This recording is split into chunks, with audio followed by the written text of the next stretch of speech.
Sosok provokator yang hasut warga aniaya musafir di Masjid Agung Sibolga sampai tewas. Terungkap sosok provokator yang megasut warga menganiaya seorang musafir di Masjid Agung Sibolga, Sumatera Utara sampai tewas.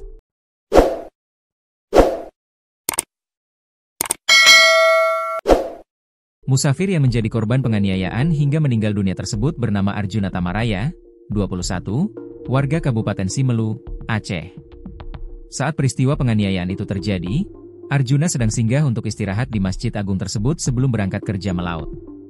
Namun pada saat istirahat di Masjid Agung Sibolga pada Jumat, 31 Oktober 2025, sekira pukul 3.30 WIB ada 5 tersangka melarang korban tidur di masjid. Padahal pada Sabtu, 1 November 2025, paginya, Arjuna hendak berangkat kerja melaut. Tapi di hari yang seharusnya Arjuna bekerja malah meninggal dunia akibat dianiaya 5 orang tersebut. Kini 5 orang itu telah ditangkap polisi sebagai pelaku penganiayaan Arjuna di Masjid Agung Sibolga, Sumatera Utara.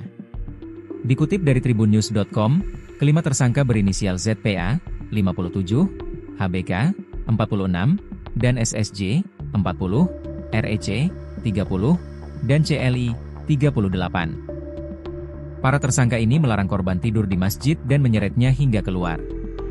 Warga menemukan korban dalam kondisi penuh luka di halaman masjid dan membawanya ke RSUD Kota Sibolga. Korban dinyatakan meninggal saat masih dirawat pada Sabtu, 1 November 2025, sekitar pukul 5.50 waktu Indonesia Barat. Aksi penganiayaan di dalam masjid terekam kamera CCTV dan viral di media sosial. Masjid Agung Sibolga adalah masjid besar bersejarah yang menjadi pusat kegiatan sosial masyarakat Muslim di Kota Sibolga. Ketua Badan Kenaziran Masjid, BKM, Agung Sibolga, Ibnu Tasnim Tampu Bolon, menegaskan kelima tersangka bukan pengurus masjid dan hanya warga sekitar. Ia bahkan tak pernah melihat para tersangka beribadah di dalam Masjid Agung Sibolga. Awalnya, penjual sate berinisial ZPA melihat korban tidur di masjid dan menegurnya. ZPA juga memfitnah korban mencuri kotak infak, lalu jadi provokator mengajak warga lain melakukan penganiayaan. Kami tahu ZPA ini memang sering buat onar. Dialah yang memprovokasi warga dengan alasan korban mengambil uang di kotak infak, tuturnya, dikutip dari tribunsumsel.com. Menurutnya, pengurus masjid mempersilahkan siapa saja dapat istirahat di masjid. Sejak dulu, tidak pernah sekalipun kami melarang orang tidur di masjid. Kalau ada musafir datang malam hari, silakan saja beristirahat di sini, katanya. Kasat Reskrim Polres Sibolga, AKP Rustam E. Silaban, membenarkan ZPA merupakan orang yang pertama kali melarang korban tidur di masjid. Masing-masing tersangka memiliki peran berbeda dalam aksi keji tersebut, bebernya.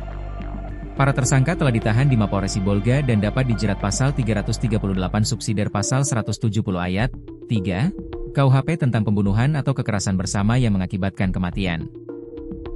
Sementara itu tersangka SSJ dijerat dengan pasal 365 ayat 3 subsidiar pasal 338 subsidiar pasal 170 ayat 3 KUHP tentang pembunuhan atau kekerasan bersama yang mengakibatkan kematian dengan ancaman hukuman maksimal 15 tahun penjara.